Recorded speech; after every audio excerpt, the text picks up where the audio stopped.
శ్రీ గురుభ్యో నమః. శ్రీమాత్రే నమః. మా ప్రేక్షకులందరికీ ధన్యవాదాలు తెలియజేస్తూ ఈ వారం రాశి ఫలితాలు తెలియచెప్పుకుందాము. 21 జూలై నుంచి 27 జూలై వరకు గల వారం రోజుల కాలానికి గ్రహస్థితులు ఏ విధంగా ఉన్నాయి, వారాంతంలోకి వచ్చేటప్పటికి ఏ గ్రహాలు మారి ఉన్నాయి, గ్రహాల యొక్క సంయోగాలు ఏమిటి, స్థితులు ఏమిటి, దృష్టులు ఏమిటి, ఆ విశేషాంశాలన్నీ తెలియచెప్పుకుని తర్వాత రాసుల్లోకి వెళ్దాము. ముందుగా గ్రహస్థితులు.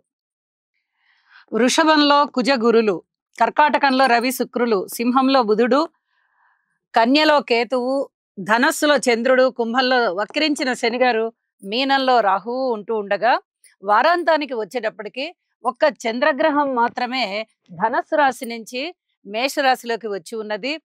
ఇక గ్రహస్థితుల యొక్క సమ్మేళనాల విశేషాంశాలు ఏమిటి అంటే కుజ గురుల యొక్క కలయిక గురు మంగళ యోగాన్ని తెలియచేస్తూ ఉంది. ఇది వ్యాపార వ్యవహారాలకి చాలా మంచిది. అయితే ఏదైనా ఆపరేషన్స్ చేసుకోవడానికి కానీ, అనారోగ్య పరిస్థితుల్లో ఉన్నప్పుడు ఔషధ సేవకి కానీ, కొద్దిగా అలాంటి పరిస్థితులకి దారి తీస్తూ ఉండేటటువంటి గ్రహ సంబంధం అన్నమాట ఇది. అలాగే రవి శుక్రుల కలయిక మూఢమిని తలపిస్తూ ఉంటుంది. ఇక శుభకార్యాలు అనేవి ఉండవు ఈ సమయంలో. అలాగే అడ్మినిస్ట్రేషన్ సామర్థ్యం చాలా చాలా బాగా పెరుగుతుంది అని చెప్పి తెలియజేస్తూ ఉన్నాను. ఇక దృష్టుల విషయానికి వస్తే వారాంతంలో శనిగారి యొక్క దృష్టి చంద్రుడి మీద ప్రసరిస్తూ ఉంది. ఇది మానసిక ఒత్తిడి ఎక్కువగా ఉండడానికి అవకాశం ఉంది. అలాగే వార ప్రారంభంలో కూడా మనకి శనిగారి యొక్క దృష్టి బుధుని మీద పడుతూ ఉంది. చర్మానికి సంబంధించినటువంటి ఏదైనా ఎలర్జీస్ ఉన్న వారికి వారి వారి జన్మజాతకాలలో కనుక ఈ రకమైన గ్రహస్థితి ఉన్నట్లయితే, గోచారం కూడా ఇప్పుడు సపోర్ట్ చేస్తూ ఉన్నందువల్ల తిరిగి వారికి ఈ చర్మ వ్యాధులు కొద్దిగా తిరిగి మళ్ళీ ఉంటాయి అని చెప్పి తెలియచెప్పడం జరుగుతూ ఉంది. ఈ వారం ముఖ్యాంశాల విషయానికి వస్తే గ్రహస్థితుల్లో పెద్దగా మార్పు లేదు.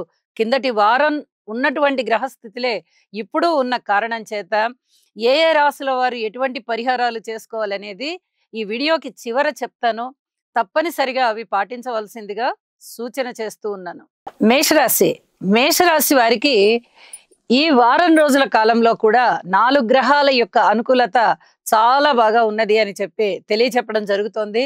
ముఖ్యంగా ద్వితీయ స్థానంలో గురువుగారు, చతుర్థ స్థానంలో శుక్రుడు, అలాగే షష్ఠ స్థానంలో కేతువు, లాభస్థానంలో వక్రించిన శనిగారి యొక్క స్థితి, ఈ 4 గ్రహాల వల్ల కూడా అధికమైనటువంటి లబ్ధి కలుగుతూ ఉంది.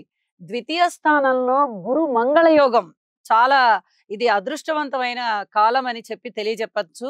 రాస్యాధిపతి ద్వితీయంలో సంచరిస్తూ గురువు గారితో కలిసి ఉన్నారు. ఎప్పుడైతే సంపదలకి అధిపతి, సంపదలకి కారకత్వం వహించేటటువంటి గురువు యొక్క సంయోగం రాస్యాధిపతితోనే కలిసి ఉందో ఇక ఆదాయానికి తిరుగుండదనమాట. చక్కటి లబ్ధి కలుగుతూ ఉంటుంది. కష్టపడే స్వభావం ఉండేటటువంటి వీరికి చాలా సునాయాసంగా ఆదాయ మార్గాలు పెరుగుతాయి, ఆదాయాలు పెరుగుతాయి, అనుకోని విధంగా లాభాలు పెరుగుతాయి. అలాగే మీరు గృహానికి సంబంధించి ఏమన్నా మరమ్మతులు చేసుకోవాలన్నా, కొత్త గృహాలు కొనుక్కోవాలనుకున్నా, లేదా స్థలాలు కొనుక్కోవాలనుకున్నా, ఇతరత్ర ఏదన్నా స్థిర చరాస్తులు కొనుక్కోవాలనుకున్నా కూడా చాలా అనుకూలమైనటువంటి కాలంగా తెలియచెప్తూ ఉన్నాము. ఇక్కడ పంచమాధిపతి కూడా చతుర్థంలో ఉండి చాలా విశేషమైనటువంటి యోగాలను ఇస్తూ ఉన్నారు.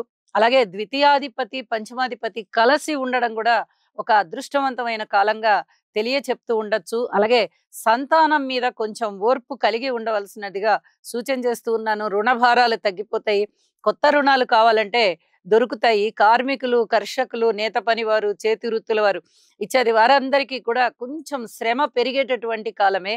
అయినప్పటికీ ఇతరత్ర అనుకోని విధంగా లబ్ధి ఎక్కువగా కలుగుతూ ఉన్న కారణం చేత మానసికోల్లాసం బాగా పెరుగుతుంది. వ్యాపారస్తుల విషయంలో చక్కటి వ్యాపార వ్యవహారాలన్నీ కూడా ముందరికి అభివృద్ధి పథంలో వెళ్తూ ఉంటాయి. అలాగే జీవిత భాగస్వామి విషయంలో అనుకూలమైనటువంటి గ్రహస్థితి, శుక్రగ్రహ సంచారము చతుర్థ స్థానంలో జరుగుతూ ఉన్న కారణం చేత అనుకూలమైనటువంటి సుఖవంతమైనటువంటి జీవితం ఉంటుంది. ఇది ముఖ్యంగా సంసారస్తులకి బాగా లబ్ధి కలిగించేటటువంటి అంశంగా తెలియచెప్తూ ఉన్నాను.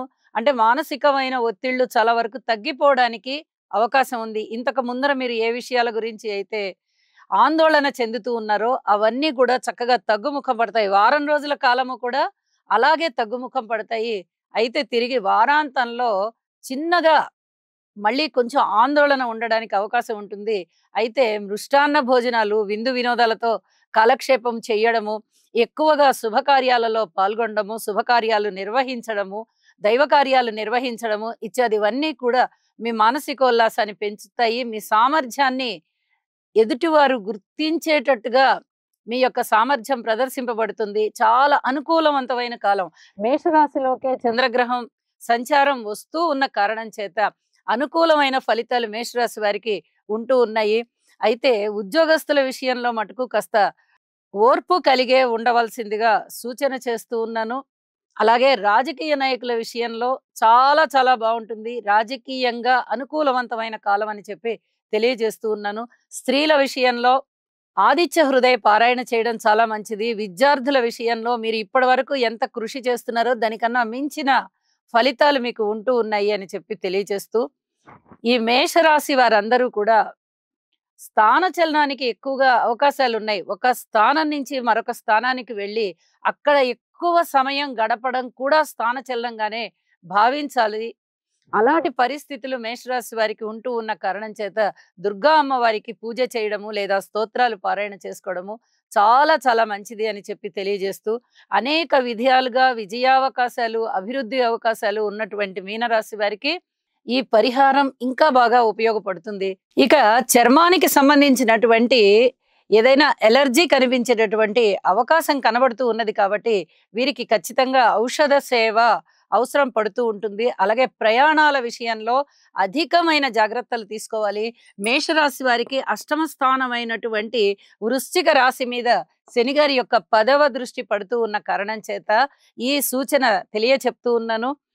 ఒక్కసారి శనిగారికి స్తోత్ర పారాయణాలు చదువుకోవడము, అలాగే చెప్పిన విధంగా దుర్గా అమ్మవారికి పారాయణ చేసుకోవడము, లేదా స్తోత్రాలు పఠించుకోవడము, లేదా దుర్గ పూజ చేసుకోవడము, వీటన్నింటిలో ఏ ఒక్కటి మీరు అనుసరించినా కూడా మీకు చక్కటి ఫలితాలు ఉంటాయి అని చెప్పి తెలియజేస్తూ నమస్కారం. బుధగ్రహం యొక్క అనుకూలత కొరకు ప్రియంగు కలికాశ్యామం రూపేణ ప్రతిమం బుధం సౌమ్యం సౌమ్య గుణోపేతం తం బుధం ప్రణమామ్యహం. ఓం బ్రాం